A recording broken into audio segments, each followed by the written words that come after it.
Hello everyone, welcome to the Citizen Sports Weekly. As you can see, I am not Chris Sciria. that's right. That's how we usually start things. Yeah, it's off usually when my you're- my So go to. catchphrase. Of course, I'm Robert Harding, joined by I am Moneybags, Jonathan Monfiletto. Moneybags Monfiletto. So it's been a while. It's been since a you've while, on, which yeah. means it's been a while since the Citizen Sports Weekly has discussed NASCAR. It's true. And what better time to talk about it than still fairly hot off of Tony Stewart's win at Sonoma? Yeah, I What mean, was that last week? Week before? A 4th couple of weeks July? ago. It was a Couple week weeks? before 4th of July. And I mean, if you're not excited about Tony Stewart winning, you have no soul. Because I can't think of anyone who wouldn't be excited to see that happen. Just, I mean, he's in his last year. He's had an outstanding NASCAR career. But just think of all that he's been through the last 3 Certainly. years. Certainly.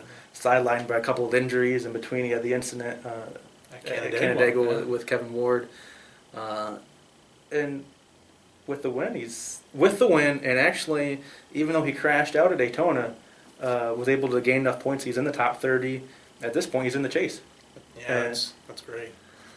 Yeah, it's I actually missed the Sonoma race, but I think we were talking about it that Monday, and because that was your first Monday back, I believe, right? Yeah. And so we were chatting about the race, and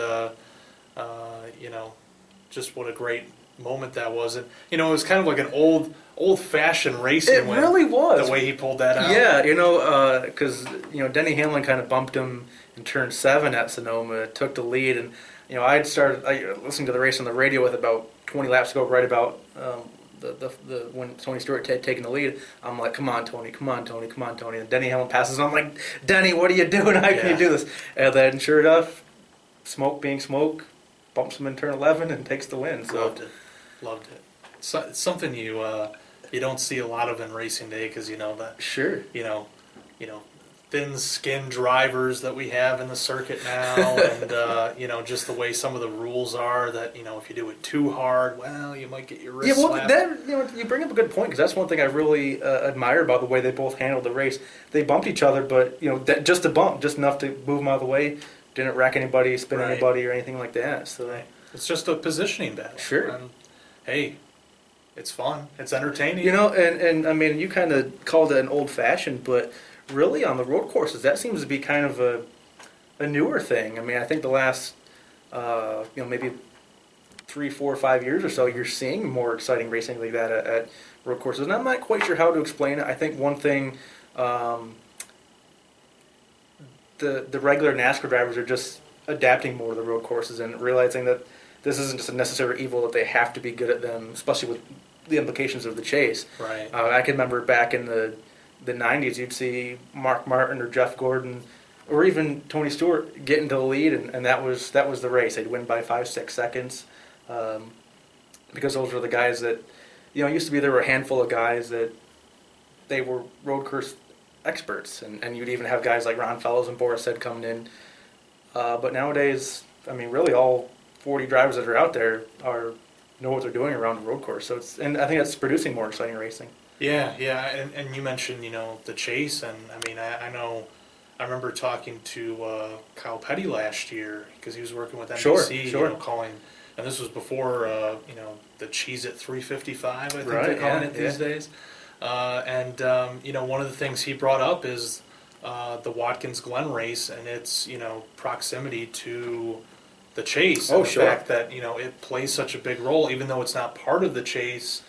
Being that close. It really is. I mean, it's a factor. And even though, like I said, there's really no such thing as a road course expert anymore, you do have a guy like AJ Allmendinger, who, granted, I mean, I kind of hate the labeling, because, he's a fairly talented driver. He could go win anywhere else. It hasn't quite happened yet. But, I mean, the 2 road courses are really his 2 best chances to win a race and get in the chase. We saw that a couple of years ago when he won at Watkins Glen. Right. So, yeah, I mean, I think between the 2 road course races and really the 3 restrictor plate races that take place before the chase are really the wild cards. It's an even playing field. Anybody really could have a chance to come out and be a surprise winner and get in the chase, which I think is kind of the beauty of it, having those races. Yeah. And I mean, Tony Stewart, certainly at this point in his career, is a surprise winner. Yeah. As sad as that is to say. Yeah, and it's I think it brings some diversity because you look at the ovals and you mix in like a Pocono or something like that, but then you have the road courses, which is a different brand of racing. Yeah, sure. It provides a little test, and a test that close to the chase like Watkins Glen. Yeah, pretty good for us here in Central New York. Watkins Glen's only a month away. It is. Got the email yesterday about credential. Did you sign up? Not yet. Because I'm not. You should do it because I unfortunately won't be able to go that weekend. But I am going to the IndyCar race at Watkins Glen. Yeah, that's going to be Labor Day weekend. That is interesting because they haven't raced there I think like 2010, 2011, and I've never actually been there for the IndyCar race. I'd always wanted to when they did race there, but could never make it happen. And they actually were supposed to run. I think they called it like the Grand Prix of Boston on a street course for the first time. Between logistical issues and public opposition, that those plans got scrapped. And Watkins, I don't know if it was IndyCar or Watkins Glen, but somewhere along the line, one of them stepped up and said, "Let's move the race to Watkins Glen." And I mean, that's going to be.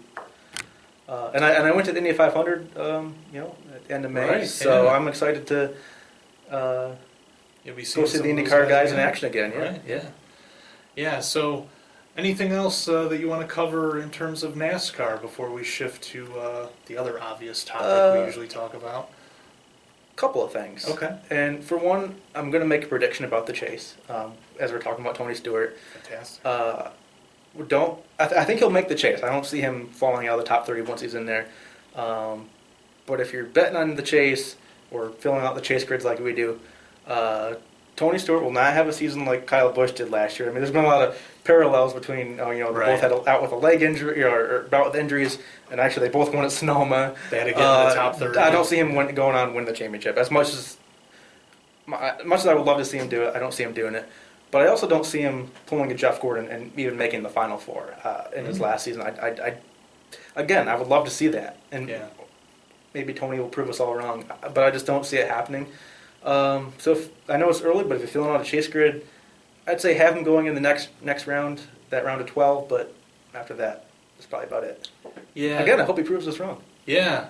I mean it's weird with Stewart. I mean, I think the Sonoma and Daytona races are a good example. Like, he just hasn't been consistent over the past few years. Yeah.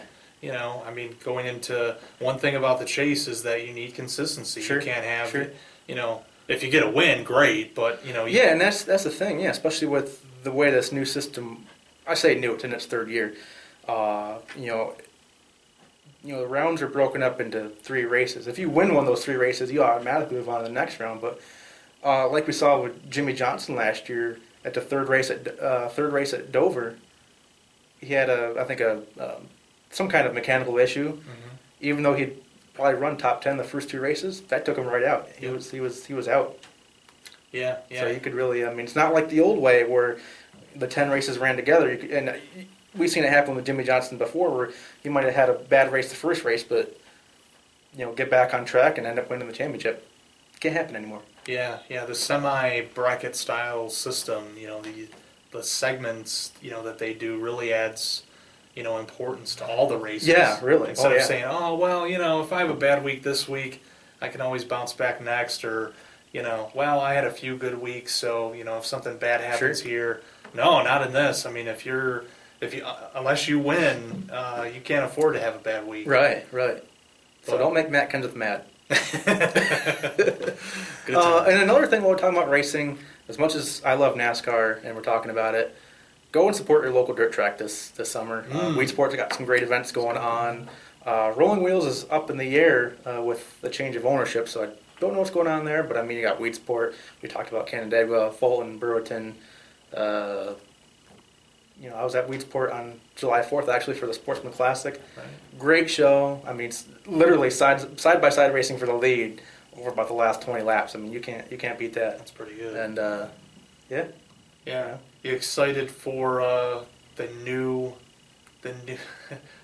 age of Super Dirt Week? Well, that kind of goes along with being up in the air from what I hear. Yeah. But I'm excited for what they've said about the new facility. So when it's ready, I'm gonna be there. I think it's I'm gonna miss the Moody Mile. That was a great tradition, but From what I see planned for the new venue at Central New York Motorsports Park, I'm excited to see what they can do. Yeah, I was at the fairgrounds about a month or so ago, and kind of in the area where the grandstand, the Moody Mile used to be, and it was weird kind of looking at it. I mean, what they've done with it, I mean, looks great, Sure. Just visually, but, to no longer see, where the track was and where the grandstand, it's a bit weird, Sure. after, I mean, I haven't been a Central New Yorker for long, almost 7 years, but, I've gone Longer to the than I fair. have. Yeah, true. I've gone to the fair, I think every year since we moved here, and to not see that visual. I mean, you could see the grandstand from the highway, Oh, sure. and then, just going through the fairgrounds, and kind of weird not to see it, but I guess change isn't such a bad thing. But Yeah, so we'll see what happens. we also have to talk baseball, because of course you're a Mets fan, That's right. and I'm a Nationals fan. And we're duking it out for the NL East. What do you think of the Mets this year? I don't know. I mean, we're still in it, which is Sure. A little better than Makes me sweat not quite every as good night. as last year, but a little better than our traditional. So Yeah. In the wild card hunt. and we just got Jose Reyes back, so Could be good. that could be a good thing. We'll see. I mean, we're 4 games behind, which isn't too terrible at this point in the season, So Yeah, that's striking distance. Yeah, the Nationals, it's been, I actually went to Washington over the weekend, and my plan was to go to at least one game. We ended up going to 3 of the 4 games that they played against the Reds. So it was good. It made up for not being able to go my birthday weekend, because we had plans to go and see the Nationals play the Cardinals, which would be great. But went there, and they won 2 of the 3 games we went to. Had a blowout win the last day we were there, and Strasburg threw 6 2/3, I think, of no-hit ball before he got yanked, and that was pretty cool to see. So yeah, Nationals are good this year. The Mets are good. I think it'll be a good battle down the stretch. Sure. Being a New Yorker and everything, I certainly I don't hate the Mets. I like to pick on people who are Mets fans. No, you just like to pick on me. Yeah, I know how it works. So, but yeah. Speaking of the Nationals, how are the Doubledays doing this year? I haven't really been keeping. I don't know close their tabs. record, but they're doing pretty good. From what I hear, they're doing doing better than they usually do, which is great. Yeah, because I think the past couple years they struggled, and I think a lot of that had to do with they kind of had a mix of players who were returning and then new draft picks, and you get some of the Latin players who come up, and you kind of have to mix these 3 different groups together. They're coming in from different areas and different skill levels. But this year they seem to have a good core, and with some of the new draft picks, and you mentioned going out and supporting your local dirt track. I know that Chris and I have talked about this before. Go out and support your local minor league baseball team. We've seen a couple teams leave upstate New York in past years, and Auburn's one of those that we'd like to keep around. So yeah, I mean, what's it cost for taking like $9, $10? Yeah, I mean, if that that money to see potential major leaguers, I mean, that's pretty good. And being outside, the weather that we're having, support your local dirt track and your local baseball team. Yeah, and to piggyback on what you just said, the being a Nationals fan and the Doubledays are affiliated with the Nationals, I've been to games where I've seen Nationals play, and they once played in Auburn. One example I can think of is Aaron Barrett, who's hurt now, but he's a reliever with the Nationals, and he pitched in Auburn. I think 2011, if I remember correctly, or 2012. Oh, okay. And he's up with the majors now. So that's pretty cool. And I've seen him pitch in a major league game, and I saw him pitch here. So it's pretty neat to be able to say that sure. You saw a guy. Yeah. I mean, this is the lowest level of professional baseball, really. One of the lowest levels anyway. And so to see him, reach the peak, is pretty cool. So.